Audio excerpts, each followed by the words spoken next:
Hey, what's up, everybody? Glad you're here. Got a story that's gonna mess with your head a bit. It's about marriage and how twisted things can get. What went down in my marriage, oh man, it was brutal. Not just the pain, but the confusion, the sheer frustration of it all. It pushed me to the edge, made me do things I swore I'd never do. If you've ever felt like you're shouting into a void, like you're the only one keeping a relationship afloat, then you're gonna understand where I'm coming from. I'm Jake, by the way, and this is about Sarah, my wife. Sarah was everything, seriously, everything I ever thought I wanted in a woman. Stunning, sharp, just radiated confidence, full of this crazy energy. When we got married, felt like I'd hit the lottery. We were that couple, couldn't keep our hands off each other, always finding ways to be close, to touch, to laugh. Intimacy? It wasn't just physical, it was deep. We'd talk for hours about everything, nothing, you name it. Nights? We'd fall asleep tangled up like one person. It was perfect. But then, slowly, like a creeping shadow, things started to change. That spark, that fire, it just started to flicker and fade. She'd turn away from my kisses, mumble something about being tired. My touch, she'd brush it off like it was annoying. At first, I told myself it was stress, a phase, something every couple goes through. But weeks bled into months, and I started losing track of the last time she'd actually kissed me, really kissed me, with any kind of passion. I started keeping score in my head. Each time she pulled back, each time I reached out and got met with ice, I tried to be cool, patient, gave her space, backed off, hoping she'd come to me when she was ready, but she never did. And the more I waited, the further away she drifted. It was like living with a ghost, a stranger who happened to share my brownstone in Brooklyn, someone who barely looked at me, let alone touched me. Eventually, I just stopped trying. What was the point? I already knew the drill, knew how she'd react, couldn't take it anymore. One night, after another dead-end attempt to connect, I sat her down. "We need to talk," I said, my voice tight. I laid it all out, how distant she'd become, how much I missed her, how I felt like we were just dissolving. Then I suggested therapy. I thought it was the only way. Her reaction? It floored me. She looked at me like I'd just sprouted a second head. Scoffed. "Our intimacy is declining," she said, her voice dripping with dismissal. I blinked, completely thrown. Did she really not see it? Was she playing dumb, or did she actually genuinely believe nothing had changed? She didn't even let me answer, just waved a hand like swatting away a fly. "Intimacy isn't always about sex, Jake," she said, like that explained everything. Like that was the end of it. I knew intimacy wasn't just about sex. I wasn't some hormonal teenager, but this wasn't just about the physical. It was about closeness, connection, feeling like I was still wanted, still loved. And she acted like I was insane for even bringing it up. That conversation, like every other difficult conversation we'd had lately, just slammed into a brick wall. I was left feeling like I was talking to myself. And Sarah?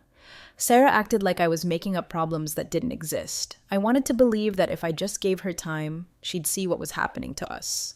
So I did what I always did. I waited. I told myself, be patient. She'll come back. But she didn't. The distance between us just grew wider, colder. And she didn't seem to even notice, didn't seem to care. It was like she'd already accepted that our marriage was just roommates. Two people sharing a roof. And that's when the thought hit me, like a punch to the gut. Was she getting what she needed somewhere else? I hated that my mind went there, but what else was I supposed to think? If she wasn't interested in me, then who was she interested in? Because people don't just stop wanting intimacy, right? If she wasn't getting it from me, was she getting it from someone else? The thought gnawed at me, wouldn't let go. Our 5th anniversary rolled around. Weekday, yeah, not ideal, but I didn't care. I wanted to make it special. This felt like a chance, maybe the last chance to turn things around. We both had work that day, so I planned everything in advance, a surprise. Hired decorators to transform our place. Soft candlelight, rose petals scattered everywhere, elegant table setting. Didn't want it to be cheesy, just warm, inviting, like us, the way we used to be. Private chef too, to cook a killer meal. Sarah loved fine dining, so I made sure the menu was perfect. All her favorites. The gift? Man, I agonized over that for weeks. Didn't want some generic, meaningless thing. Wanted something that showed her I paid attention, that I still cared.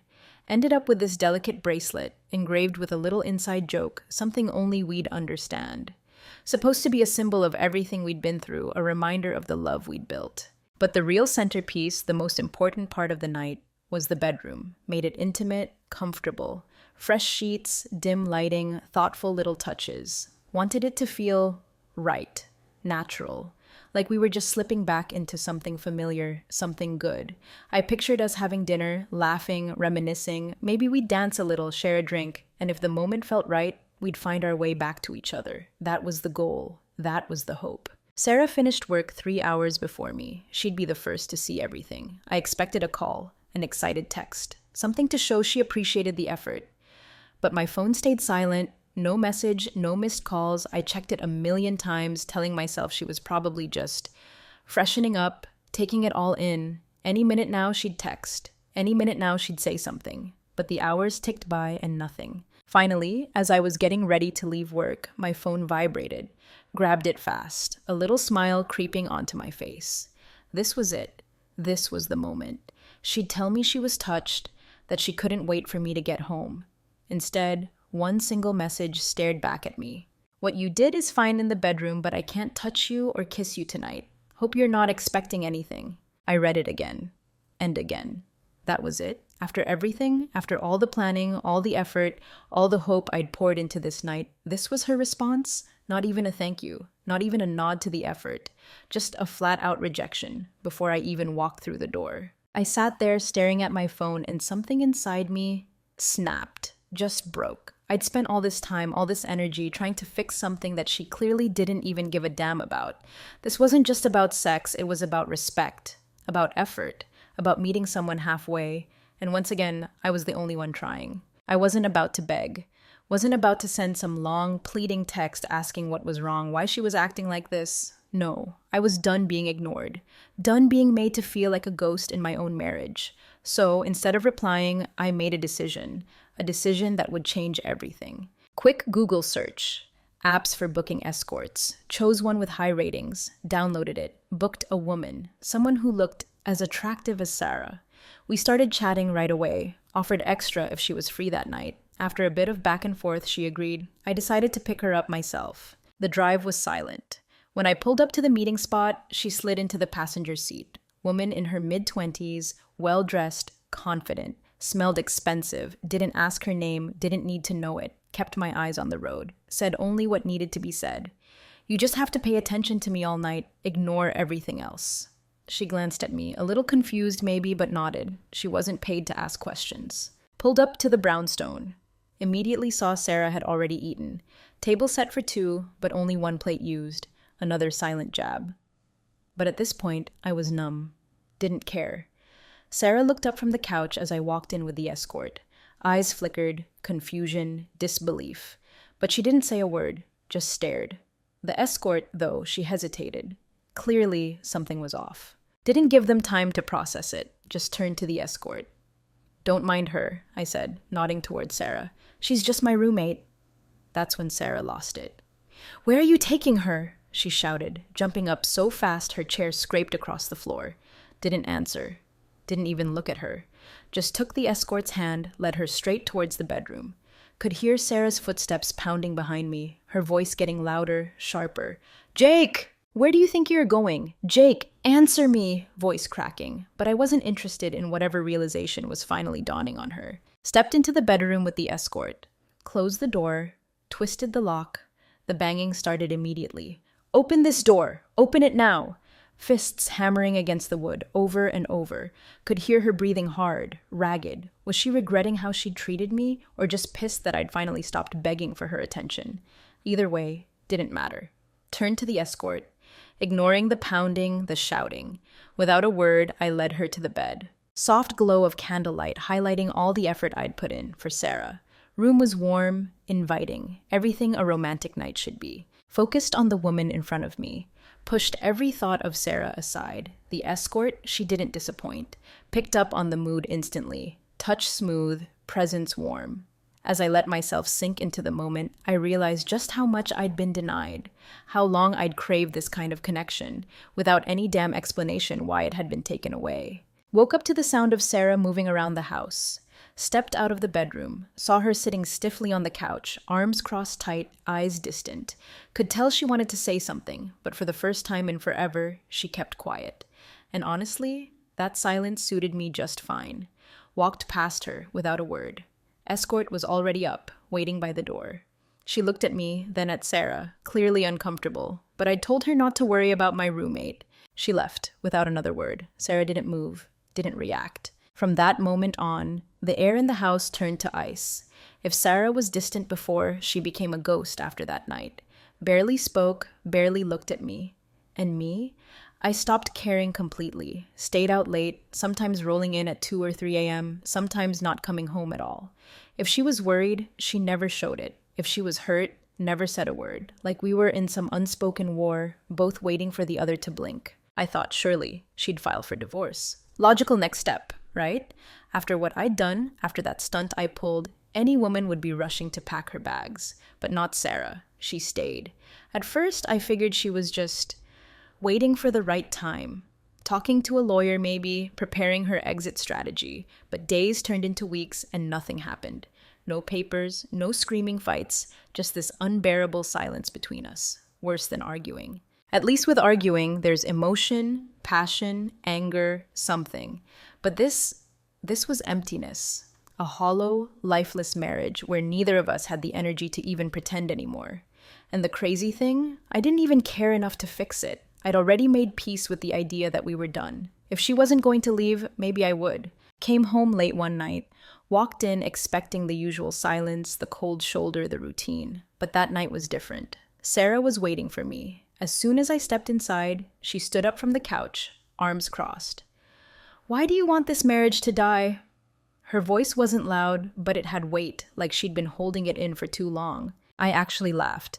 Of all the things she could have said, that's what she chose. Dropped my keys on the table. Took my time taking off my shoes. Anything to delay the argument I knew was coming. Finally, I looked at her. "You think I want this marriage to die?" I repeated, shaking my head. "Sarah, you killed it. I just stopped pretending it was still alive." She flinched. "You've been cold, detached, ungrateful." I kept going, voice steady, controlled. "You act like I'm just some guy you happen to live with. I tried, Sarah. I waited. I gave you space, and you pushed me away every single time."